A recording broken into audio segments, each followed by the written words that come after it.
Hello and welcome back to the channel. In today's video we're going to be taking a look at Nylo 4.0.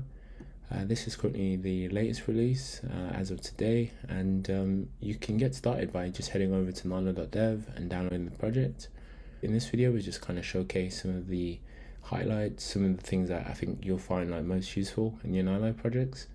So yeah, once you've downloaded the project, the first thing we'll show is how the router can actually now add stuff automatically for you. So we've always had this command at the top to help you create pages more easily, but now there's an easier way. So now when you do create a page, what it will do is actually add it to your default router. So if we just run that command, you can see the page has been created, and it's also added it in our router for us automatically, so it helps us just jump straight into building out our pages. So the next feature we're going to touch on is actually to do with Postman collections. So if you work with Postman, you'll know that it's extremely useful, but when you want to export that into an app, it's quite difficult. You'd have to do it a bit manually at the moment. So what we've actually done is created a function inside Metro that will allow you to automatically generate all your API services just from a single Postman collection. In this example here, I'm using the JSON placeholder Postman collection. If you're not familiar with JSON placeholder, it's an easy way just to test an API in a way, just make requests and just get dummy data back, so you can kind of see the responses. But yeah, in this case, yeah, it's also in Postman, so it makes it a lot easier to kind of see what stuff we can work with on the service. So you can see we can get the post ID, and all you'll need to do on your collection is just save the export, and just make sure that you export to version 2.1. And once that's done, just head back over to your project, and you're going to want to copy that file inside your public assets Postman directory.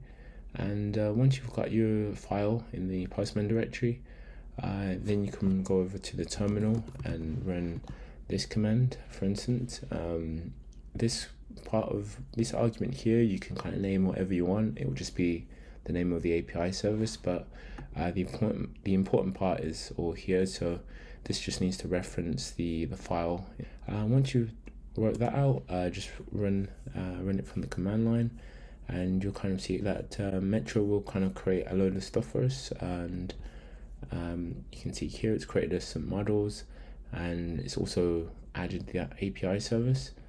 And yeah, if we head over here, you can kind of see it's automatically added all the different APIs, like the paths and everything, so it makes it easier just to start working with them, just like this. So we just go to the home page. So then to start using the API service, we can just use the helper, just like this. Just change this to the JSON place. There we go. And then what we're going to do is just request, let's for instance get all the posts, and just await this. Let's just put list of posts, and just set that there. We just need to import this here, and then we're done. So yeah, if we just print this out onto the console, you'll see that it's all working fine. So I'm just going to run this now. Take a second or two. You can see it's built, and yeah, you can see here we get the instances of all the posts, which is pretty cool. And just to even show you a bit more, if we get the first one, we can just get the title and just run it again. You can kind of see, yeah, that's been printed out there. So really cool, really powerful, and you can read more about it in the docs on nylo.dev. So the next thing we'll touch on is to do with NyState. And yeah, if you head over to the docs, there's actually a dedicated section now just dedicated to this. So this will over time hopefully contain some really good information just to help you understand what you can do with it. But I'm going to kind of showcase some of the ones I think you might find most useful, really. So the first one being boot. So if you just head over to the docs, got this new boot command, and to show you how this works, if I just head over to, I'm just going to use the example we was using before, but instead of init, which we can still use, we're just going to just init this like that. And what we're going to do is display this data from the API on the UI for the app. So we're just going to override the boot command here, and it is asynchronous, so we can use async. And if we just run this, and we're going to pretend to get, well, we are actually going to get the first post title. So I'll just put post title, for instance, and just make this like that. And yeah, right here we'll just set this equal to the first post title, just like that. So yeah, that's all we need to do. And the next thing is to use another helper inside our widget tree. So what we're going to do is use something called afterload, and to show you how that works, I'm just going to quickly fold this down and use afterload, and then the child that we're going to return is just the one that we had before, so something like that. And that's all we need. So essentially what's going to happen now is we're going to we also want to display the post title, so let's just put this right above everything, so text, just like that. So yeah, that should work. So essentially anything that's been placed in the boot command, if it's like a feature, you can kind of await anything here, and once it's finished running the boot command, only then will it actually display what's in the child widget. So the boot command has to finish before the actual child widget is displayed. So if I just show you guys how that works, you can see that it took a second or two. But for instance, if we was to just do something like this, let's just put it for maybe 4 seconds, just to really show you how it works. So now it's going to take 4 seconds. You can see the loader is still loading, and after the 4 seconds is finished, then it will only display the content which is wrapped in the afterload. So yeah, really easy and super helpful, just to have everything that you need to do initially inside the boot command, and then actually display that data. If you're wondering how to change the loader itself, you can head over to the config and then design.dart, and this is where you display your widget for loading. So if we change this to, for instance, Cupertino indicator loader, just like that, you can see now we get a different loader. So really cool way to kind of update that throughout your whole application. If you did, for instance, want to just use like a different loader for this particular widget, what you can do is just head over to the function itself, and if you just quickly look at the documentation, we've got like a placeholder that we can use. So for instance, here we can just set a placeholder, and here I can add, for instance, an icon or something, just like that. So yeah, if we run that again, you see it now, it displays a different icon.